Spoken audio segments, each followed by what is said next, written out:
Assalamualaikum warahmatullahi wabarakatuh. Halo pemirsa, selamat datang dalam program Ngobrol Bareng bersama saya Via Junita atau VJ. Dan pastinya setiap episode Ngobrol Bareng kita selalu menghadirkan teman ngobrol bareng untuk membahas sesuatu hal yang pastinya bermanfaat nih pemirsa. Kali ini lagi-lagi kita kehadiran Kang Adiana Slamet selaku Ketua KPD Jawa Barat. Assalamualaikum Kang Adi. Waalaikumsalam warahmatullahi wabarakatuh. Apa kabar Kang Adi? Alhamdulillah sehat VJ. Jangan bosan-bosan ya Kang Adi diundang sama kita nih. Harus siap, harus datang. Pasti ya Kang Adi. Ini kita mau ngundang Kang Adi, pasti ini kan masa-masa demokrasi ini kan Kang Adi. Apalagi ini kan di masa-masa pemilu ini kan pastinya peran media sangat begitu besar ya Kang Adi. Makanya kita menghadirkan Kang Adi nih selaku Ketua KPD Jawa Barat untuk ngobrol seputar persiapan pesta demokrasi di 2024 nanti. Kang Adi, tapi sebelum kita ngebahas soal peran-peran nantinya dalam penyiaran ini, Kang Adi sekarang lagi sibuk ngapain? Sibuk muter, tetap gitu ya, untuk melakukan literasi, diseminasi, terus peningkatan SDM, kawan-kawan penyiaran gitu ya. Karena memang tugas kita kan memang diamanahi di Undang-Undang 32 tahun 2002 pasal 8 gitu ya, banyak betul. Termasuk masih tetap bicara tentang bahwa bagaimana hak masyarakat untuk mendapatkan siaran televisi, terutama di area blank spot, karena di Jawa Barat kan banyak, masih banyak ya, walaupun analog switch off ini sudah berjalan gitu. Tapi masih banyak daerah yang masih banyak deh, terutama di Jabar Selatan ya, karena memang itu kan daerah pegunungan gitu ya. Dan kita kan sebagai lembaga negara harus memastikan ya bahwa hak-hak masyarakat gitu ya itu harus dipenuhi oleh negara gitu. Tapi berarti sekarang sedang berjalan ya. Tapi ada targetnya sendiri nggak sih Kang? Maksudnya di akhir tahun ini serentak gitu. Agak repot deh karena memang yang area blank spot ini harus dibangun pemancar gitu ya, tambahan gitu. Dan saya pikir ini tugas pemerintah gitu ya, terutama Bakti untuk menyediakan infrastruktur penyiaran itu gitu ya, buat saudara-saudara kita di area Jabar Selatan yang kemudian begitu membutuhkan siaran televisi, karena kan amanat undang-undang memang frekuensi ini kan free to air ya gitu ya, gratis gitu. Dan memang ini menjadi salah satu kendala di Jawa Barat gitu, bagi masyarakat yang belum menerima siaran itu. Akhirnya kan masyarakat untuk mendapatkan siaran ini kan dengan berbayar ya, yang harusnya gratis gitu ya, free to air, masyarakat memasang parabola kan gitu ya, untuk mengeluarkan biaya mendapatkan penyiaran itu gitu. Tapi sejauh ini dari pihak KPD sudah menjembatani untuk ngobrol sama pemerintah sendiri belum sih Kang? Kami dari 2021-2022 malah kami sudah melakukan advokasi ke daerah-daerah blank spot itu, dan kami sudah kasarnya meminta meminta tanah gitu ya, untuk membuat pemancar portable, dan surat permintaan atau permohonan itu sudah kami sampaikan juga ke Bakti gitu ya, bahwa area-area blank spot ini harus secepatnya dibangun pemancar gitu. Pasti banyak ya hal-hal betul drama-drama soal ASO ini ternyata belum kelar sampai kemarin gitu ya Kang. Tapi diharapkan ini semoga nih pemerintah juga cepat sekali untuk bertindak gitu ya. Nah Kang Adi, ini mengingat ya soal demokrasi ini, kita masuk ke tema kita ya, menyambut demokrasi di tahun 2024 nih. Nah untuk KPD sendiri apa nih persiapannya Kang Adi?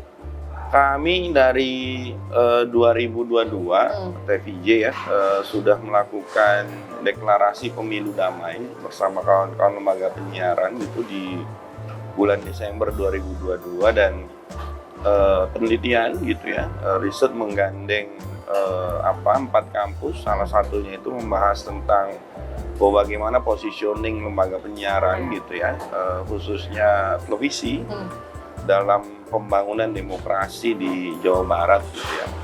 Dan kemarin tanggal 31 Agustus ya, bertepatan dengan anugerah penyiaran di Kabupaten Sumedang. Kami juga sudah menandatangani gugus tugas dan deklarasi pemilu damai bersama Pak Gubernur pada waktu itu gitu ya, Kang Emil, bersama Pak Bupati gitu ya, Pak Sekda, Forkominda gitu ya.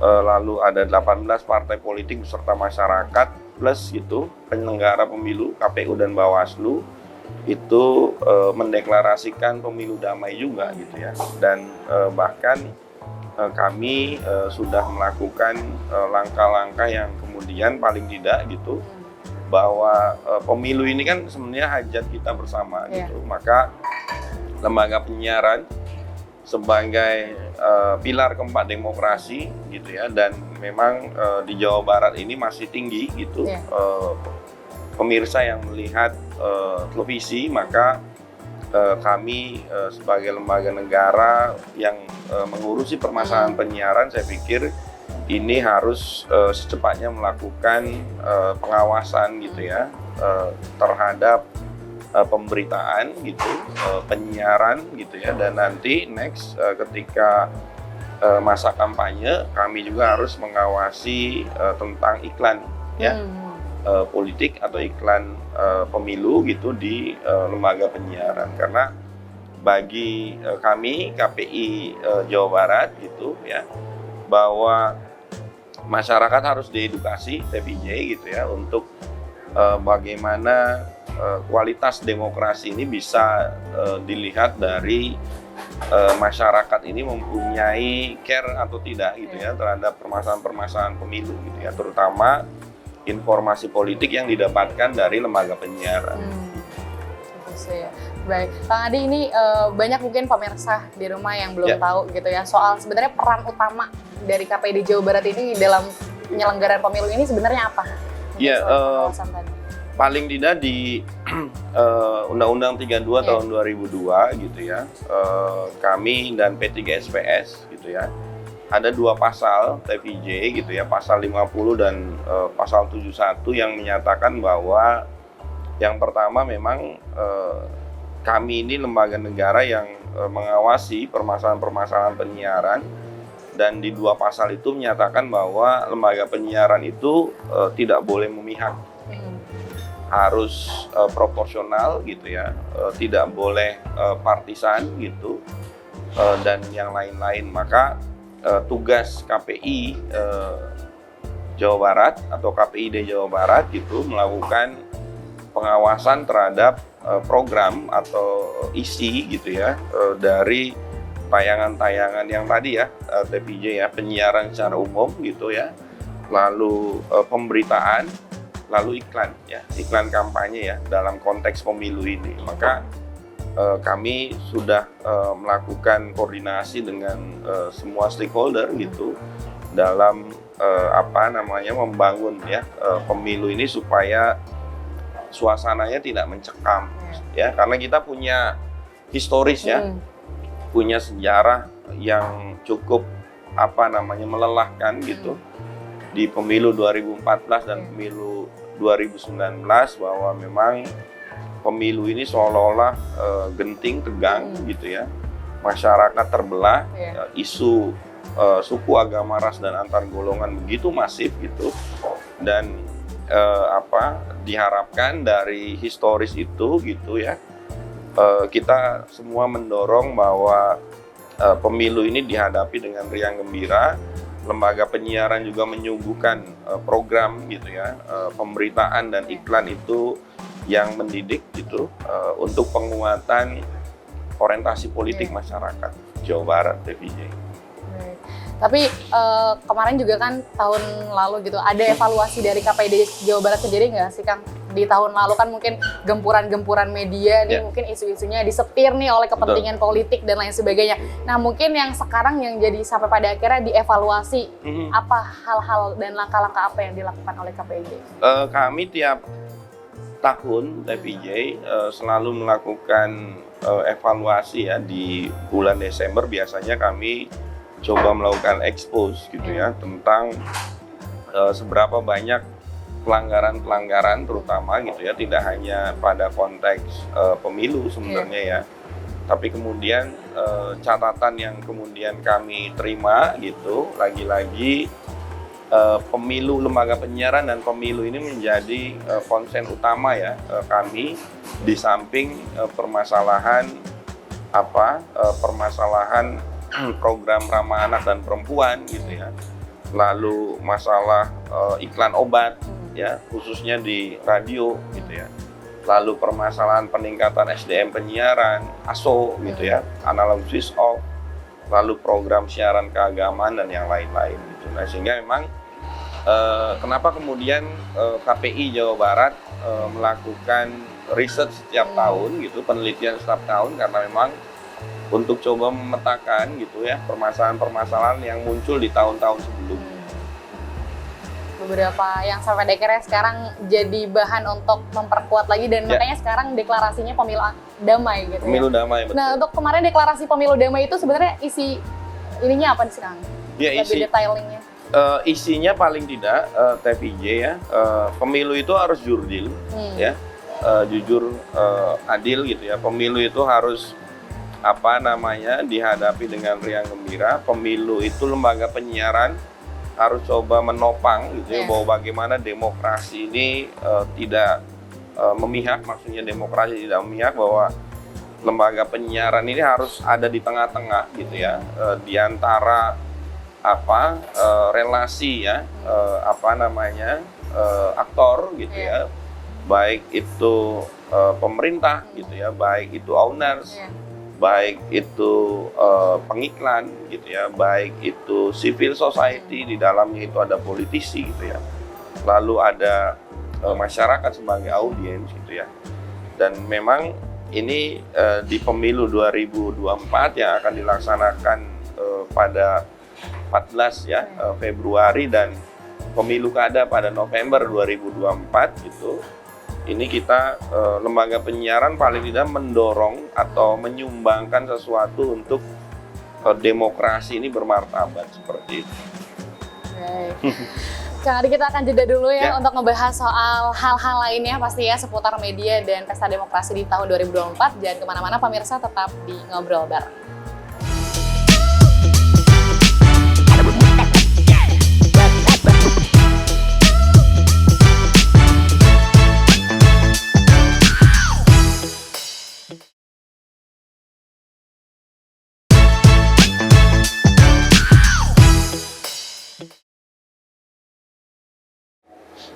Halo pemirsa, jumpa kembali dalam program Ngobrol Bareng, masih sama VJ, dan di sini masih ngobrol sama Kang Adiana Slamet selaku Ketua KPID Jawa Barat. Baik, Kang Adi, ini mungkin menyinggung soal hal tadi gitu ya. Banyak masyarakat yang belum tahu sebenarnya apa sih media penyiaran ini, sebenarnya hal apa aja yang tidak boleh dilakukan gitu kan?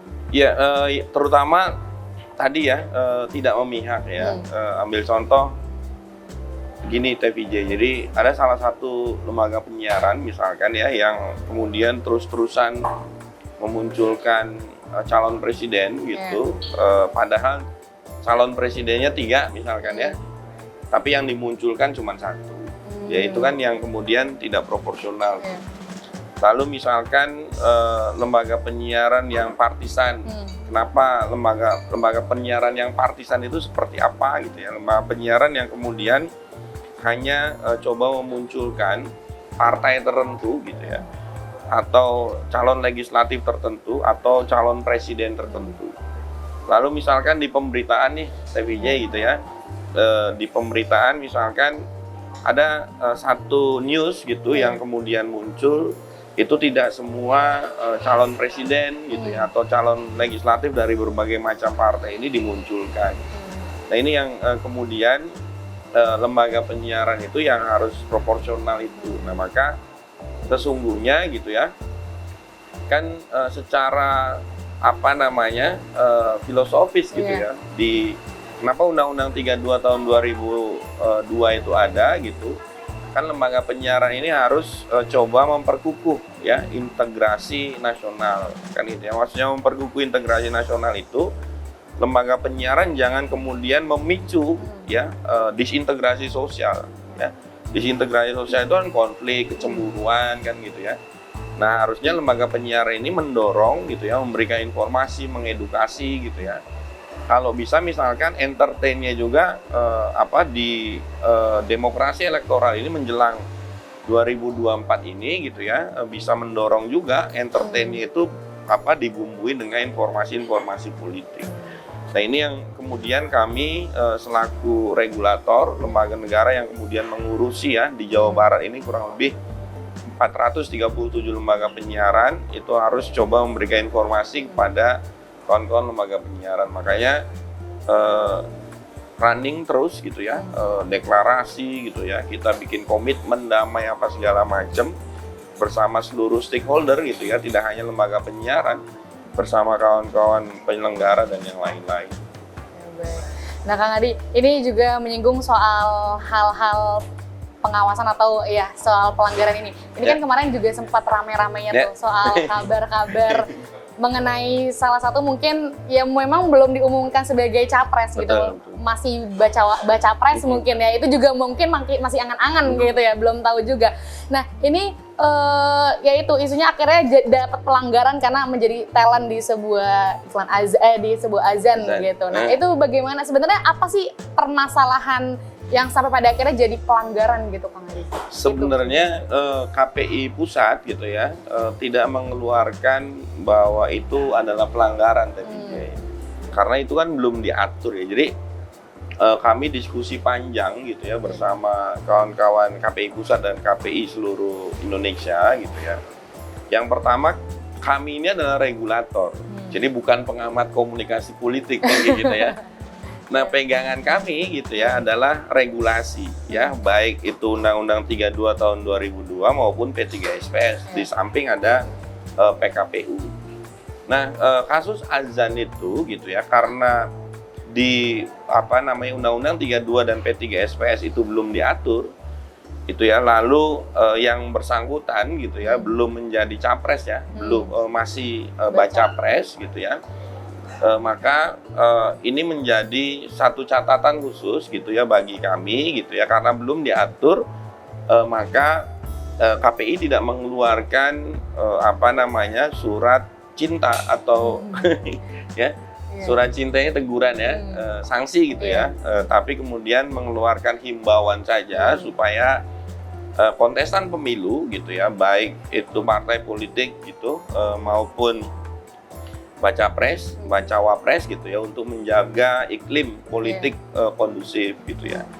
Lalu memang di PKPU juga tidak diatur. Nah, makanya KPI, Bawaslu dan KPU gitu ya tidak menyatakan bahwa itu adalah bagian dari pelanggaran. Nah, ini yang kemudian harus diinformasikan ya kepada masyarakat bahwa Undang-Undang 32 tahun 2002 tentang penyiaran itu belum mengatur tentang hal-hal teknis seperti permasalahan-permasalahan yang tadi misalkan ada talent gitu ya masuk ke konteks azan gitu, dan itu talent itu adalah baca pres. Karena di aturannya itu bahwa azan itu tidak boleh disisipi iklan TVJ. Jadi aturannya ya. Jadi azan itu tidak boleh hanya itu ya. Azan tidak boleh disisipi iklan. Bagaimana dalam pasal 50 dan pasal 71 tadi ya, yang khusus tentang pemilu itu mengatur tentang lembaga penyiaran yang independen apa segala macam tuh. Belum mengatur tentang bahwa bagaimana misalkan kalau azan ya masuk baca pres apa segala macam. Karena memang yang tadi ya pendaftaran belum dibuka gitu ya, dan yang bersangkutan itu kan seperti kita ya, maksudnya seperti kita itu setelah lepas dari gubernur gitu ya, jadi masyarakat biasa, cuman bedanya itu kan beliau jadi baca pres ya, TVJ misalkan jadi apa, saya jadi apa, jadi ini yang kemudian menjadi polemik. Nah, jangan sampai gitu ya, karena Indonesia ini diatur dalam regulasi gitu ya, konstitusi gitu ya, aturan. Jadi jangan sampai nanti permasalahan-permasalahan yang kemudian viral, kita ini sebagai lembaga negara mengeluarkan keputusan gitu ya, tidak memakai regulasi tapi memakai opini publik, ini yang kemudian tidak boleh ya. Baik. Nah, Kang, ini juga bersinggungan. Ini kan mungkin di pesta demokrasi ini mungkin banyak beberapa peserta pemilu gitu ya. Ya. Menjadi berbondong-bondong untuk mungkin bahasanya mempublikasikan dirinya sendiri atau branding sendiri gitu, branding dirinya sendiri untuk bisa berada di layar kaca ya sebagai media televisi dan radio gitu kan. Nah, ini terima kasih, Mas. Nah, ini apakah sebenarnya dalam si media ini ya, Kang, jadi boleh nggak sih sebenarnya si media ini memanfaatkan situasi demokrasi ini sih, Kang? Boleh, untuk dapat hal-hal. Boleh, sebenarnya kan gini ya, TVJ ya. Jadi kan di PKPU ya, kita juga lagi bahas PKPI tentang pemilu. Ya.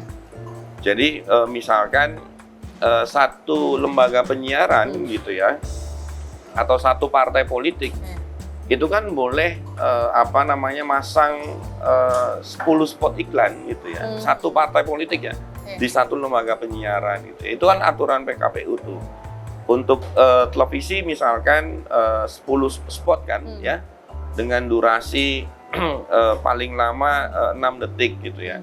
Dan itu nggak jadi masalah gitu ya. Tapi aturan itu berlaku ketika masa kampanye yang sudah diketok palu oleh penyelenggara pemilu. Bahwa bagaimana sebelum masa kampanye, nah ini yang belum diatur maksudnya, kan gitu ya. Nah maka sesungguhnya gitu ya, dengan rentetan kejadian masa menjelang pemilu, pra pemilu dan pasca pemilu gitu ya, kami sebagai regulator gitu mengingatkan kembali gitu ya, kita harus punya political will. Atau DPR RI gitu ya, bersama pemerintah harus punya political will untuk mendorong penguatan demokrasi di lembaga penyiaran ini dengan melakukan revisi ya Undang-Undang 32 tahun 2002, sehingga aturan-aturan tentang permasalahan ya, lalu pemilu dan pasca pemilu ini diakomodir dalam Undang-Undang 32 tahun 2002 itu ya, hasil revisi itu TVJ. Sehingga tidak menimbulkan polemik ya.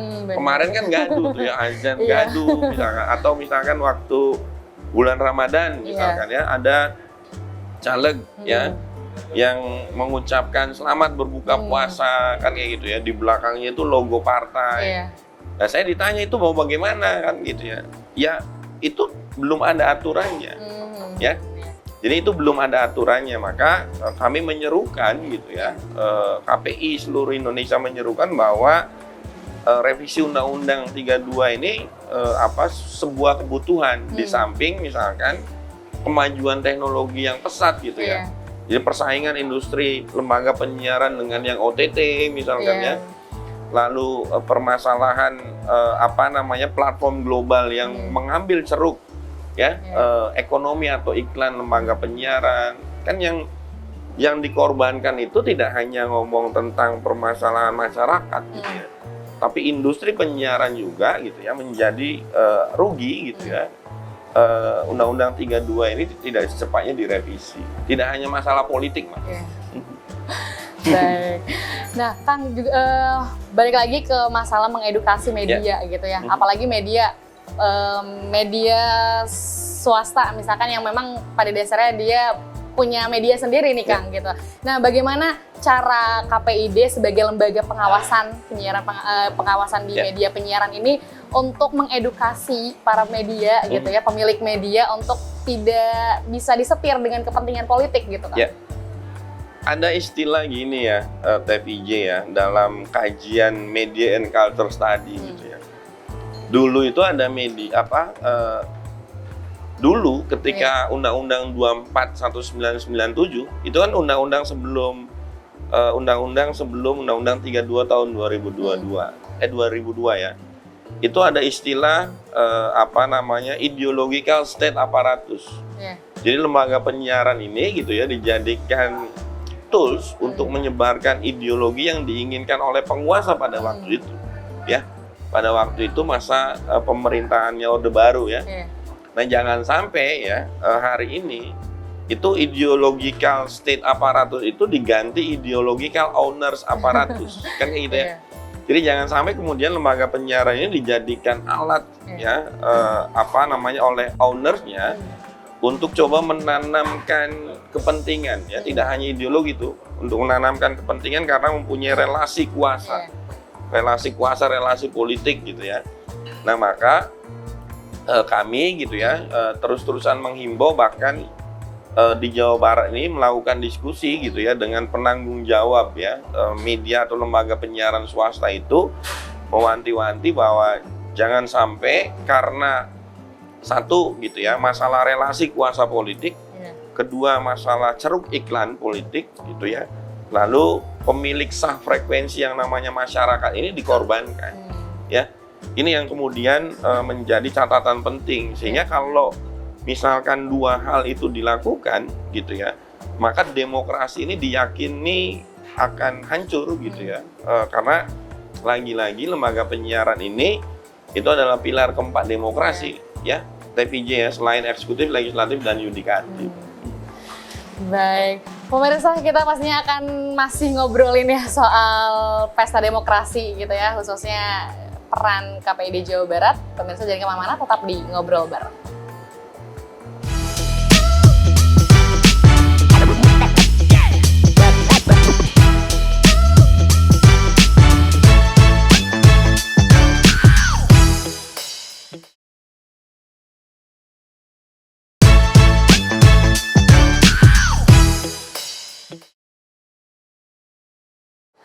Halo pemirsa, kembali lagi dalam program Ngobrol Bareng. Di sini VJ masih sama Kang Adi ya, ngobrolin soal pesta demokrasi gitu ya, persiapan-persiapan apa aja yang mungkin dilakukan oleh KPID Jawa Barat. Baik, nah Kang, ini juga seputar yang tadi Kang Adi sampaikan gitu ya, peran masyarakat ini kan sangat begitu kuat sekali gitu ya dalam di pesta demokrasi ini. Nah ini seperti apa Kang sebenarnya yang seharusnya dilakukan oleh masyarakat itu sendiri? Ya, sebenarnya dalam konteks demokrasi elektoral, demokrasi pemilu gitu ya, bahwa sama seperti bagaimana masyarakat ini pemilik sah kedaulatannya. Jadi pemilu itu adalah implementasi kedaulatan rakyat. Nah, mau bagaimana dalam konteks penyiarannya gitu ya, TPJ ya. Tadi yang saya bilang bahwa pemilik sah frekuensi ini adalah masyarakat gitu ya. Nah, maka lembaga penyiaran ini harus coba memunculkan kepentingan masyarakat dalam konteks pemilu. Apa sih kepentingan masyarakat itu? Yang pertama, masyarakat ini harus disuguhi informasi gitu ya, politik, bahwa contohnya capres ya A, B, C itu apa sih ketika beliau-beliau ini jadi, yang kemudian akan dilakukan untuk mengejar kepentingan nasional atau tujuan negara, kan kayak gitu ya. Itu yang kemudian disebut prospective policy choice ya, apa-apa saja yang kemudian akan dilakukan kandidat. Sama caleg juga seperti itu ya. Nah, sehingga masyarakat disuguhkan gitu ya, pilihan itu berdasarkan visi misi atau program. Itu ya informasi, dan itu sekaligus melakukan edukasi. Jadi jangan sampai masyarakat ini hanya disuguhi tentang political image gitu ya, oleh lembaga penyiaran, dipoles sedemikian rupa gitu ya, bahwa kontestan pemilu ini loh gitu ya, tapi tidak disuguhi dengan isu-isu atau informasi-informasi yang kemudian mendidik kan gitu ya. Karena dalam kajian komunikasi politik, masalahnya political image ini bedanya tipis sama kebohongan politik. Nah, makanya harus disuguhi itu informasi-informasi politik. Yang kedua gitu ya, dalam Undang-Undang 32 tahun 2002 itu satu pasal jelas TPJ, peran serta masyarakat. Bahwa penyiaran ini tidak hanya tanggung jawab KPI sebenarnya. Betul, KPI itu adalah lembaga penyiaran yang kemudian lembaga negara yang mengurusi masalah penyiaran. Tapi kemudian masalah masyarakat sebagai pemilik sah frekuensi itu mempunyai hak, tanggung jawab, dan kewajiban. Haknya bahwa untuk mendapatkan informasi yang layak dan benar sesuai hak asasi manusia, untuk mendapatkan penyiaran ya, tontonan ya secara gratis. Tapi kewajibannya juga harus menjaga iklim penyiaran yang sehat, gitu ya. Bagaimana menjaga iklim penyiaran yang sehat ini? Bahwa masyarakat berhak untuk melakukan pengaduan, gitu ya, terhadap lembaga penyiaran yang kemudian menyalahi regulasi. Bagaimana menyalahi regulasi itu tadi yang saya bilang. Ketika ada lembaga penyiaran yang memihak, misalkan satu program diperuntukkan untuk partai A, misalkan ya, satu program untuk diperuntukkan untuk capres A atau capres B, gitu ya. Nah, silakan laporkan ke kami, gitu ya. Ada iklan kampanye politik misalkan lebih dari 10 detik misalkan ya. Silakan laporkan ke kami, gitu ya. Atau ada kandidat atau partai politik yang memunculkan sara, suku, agama, ras dan antar golongan. Laporkan ke kami, karena itu akan menimbulkan disintegrasi sosial tadi, gitu ya, kegaduhan atau konflik, gitu ya. Nah, maka itu juga berkaitan dengan kewajiban masyarakat, gitu ya, untuk menjaga iklim demokrasi itu di konteks lembaga penyiaran itu tadi. Jadi pengawasan itu tidak hanya lembaga penyiaran saja, pasti masyarakat yang menonton ya. Betul. Yang mengkonsumsi karena itu diatur dalam Undang-Undang 32 tahun 2002 ya. Diatur khusus gitu ya peran serta masyarakat, sehingga masyarakat nggak boleh takut gitu ya. Lagi-lagi ini untuk pemirsa BRTV gitu ya, bahwa masyarakat ini adalah pemilik sah frekuensi. Silakan adukan ya program-program yang menyalahi aturan gitu ya. Yang tadi yang saya bilang bahwa masyarakat ini harus berani speak up gitu ya. Jangan diam gitu ya, karena demokrasi ini bisa berjalan dengan baik, demokrasi ini bermartabat atau tidak ketika semua elemen gitu ya, dari tingkatan KPI-nya gitu ya, lembaga penyiarannya, masyarakatnya bisa coba berkolaborasi untuk menjaga demokrasi dalam konteks lembaga penyiaran ini, TVJ. Jadi ikut serta semuanya ya, membantu pengawasan. Betul. Baik, ini kalau ngomongin demokrasi, maksudnya kalau ngomongin demokrasi rasanya penonton juga ikut tegang. Boleh minum dulu Kang Adi mungkin ya, biar nggak tegang gitu ya pemirsa. Ini dari tadi kalau ngomongin soal pemilu ya, tadi yang Kang Adi sampaikan gitu ya, agak tegang gitu. Makanya mungkin sekarang dibuatnya merayakannya tuh riang gembira. Betul, terutama untuk Gen Z ya, TVJ ya, karena pemilu 2024 ini kurang lebih hampir 70% ya pemilihnya itu Gen Z. Maka ini kan sebagai momentum juga nih kita coba memberikan informasi kepada Gen Z ya, bahwa pemilu ini jangan dihadapi dengan sesuatu yang mencekam. Iya, karena selama ini kalau ngomongin soal ini banyak beberapa generasi yang masih mungkin deklarasinya anti politik. Kayak gitu tuh Kang, kayak anak-anak muda yang kayak ngerasanya waduh kalau ngomongin politik tuh rasanya udah anti duluan. Jangan gitu. Kayak gitu ya nanti. Nah itu bisa diedukasi tuh Kang. Negara ini kan tumpuannya ini pada Gen Z ya. Benar. Kenapa saya bilang pada Gen Z? Karena memang 2045 ya kita menyambut Indonesia Emas. Ini bicaranya pada konteks bonus demografi, semua yang kemudian berkaitan dengan negara ini pasti diisi oleh kawan-kawan muda. Jadi kalau kawan-kawan mudanya apatis terhadap permasalahan politik gitu ya.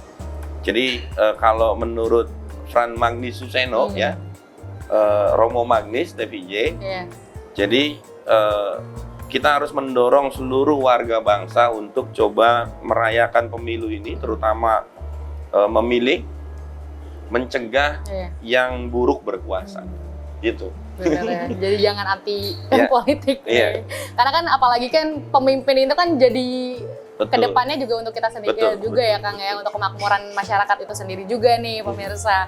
Baik, tapi baik Kang Adi, ini mengenai soal regulasi yang mungkin akan ditetapkan oleh lembaga penyiaran KPID Jawa Barat. Udah mulai ditetapkan kapan Kang? Dari sekarang kah? Dari atau pas masa kampanye itu? Ya kan, yang pertama TVJ regulasinya tetap memakai Undang-Undang 32 dan P3SPS.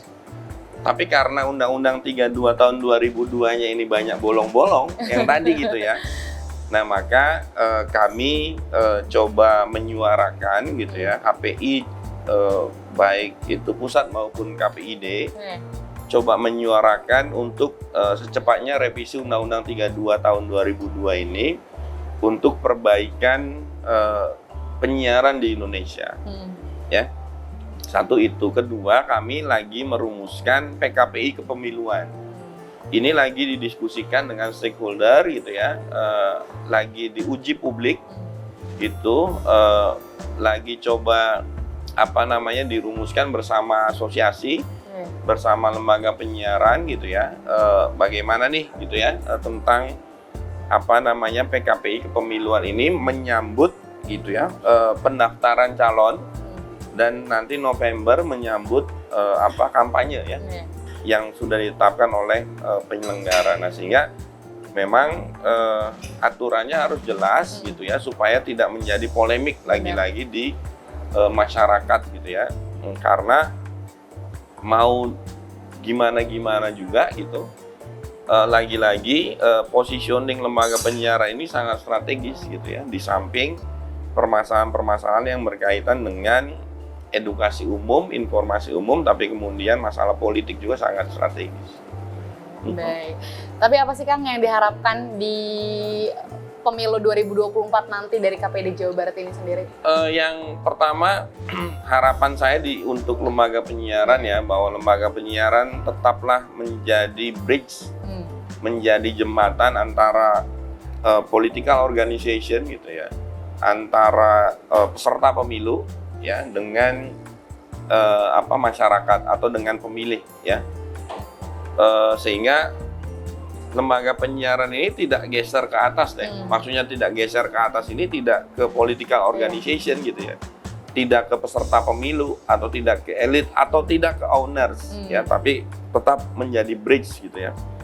Yang kedua gitu ya, untuk masyarakat gitu, bahwa beranilah untuk speak up, beranilah untuk melakukan pengaduan terhadap konten-konten yang berkaitan dengan kepemiluan ataupun konten umum gitu ya, masalah iklan politik atau iklan kampanye, masalah pemberitaan, lalu masalah penyiaran secara umum, sehingga memang penyiaran ini lebih sehat gitu ya, kita bangun sama-sama Teh Vijay. Baik, pastinya untuk kepentingan bersama. Ya. Baik, nah Kang Adi, tadi kan juga masyarakat di rumah gitu ya, kalau misalkan menonton tayangan-tayangan dari program televisi maupun radio gitu ya, bisa mengadu langsung. Nah itu mungkin aduannya bisa disampaikan nih Kang Adi, bagaimana caranya nih? Ya, sebenarnya kami punya media sosial, kami ada Instagram gitu ya, bisa DM ke Instagram. Kami punya TikTok, TVJ.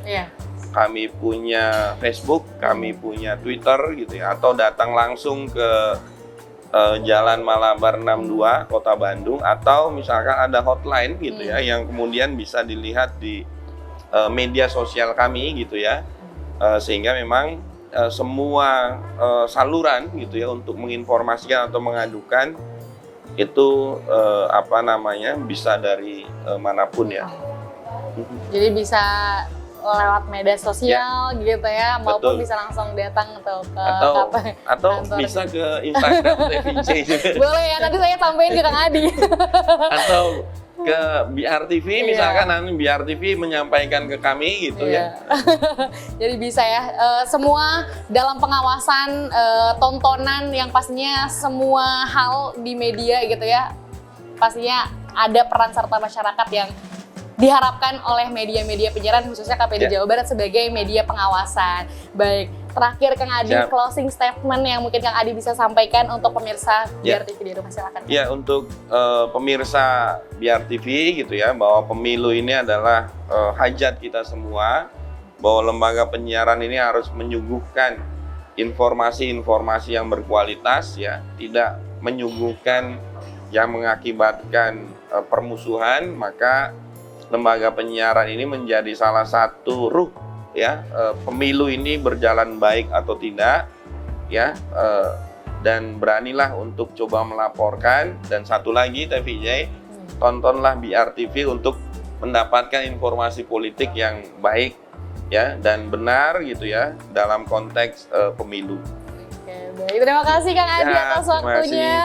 Semoga di pembahasan kayak ini mengedukasi masyarakat di rumah ya untuk tetap bisa tadi speak up gitu ya, untuk bisa memberanikan suara aspirasi apa yang mungkin akan disampaikan oleh masyarakat, dan kita sambut pemilu ini dengan berpikir positif, sehat, dan pastinya tentram, damai, dan sentosa. Saya Via Junita pamit undur diri, dan jangan lupa pemirsa tetap terus saksikan program-program BRTV, dan Anda juga dapat menyaksikan di streaming di www.brtv.co.id ataupun aplikasi Genflix. Saya Via Junita pamit undur diri. Wassalamualaikum warahmatullahi wabarakatuh. Waalaikumsalam. Bisa diminum lagi Kang Adi.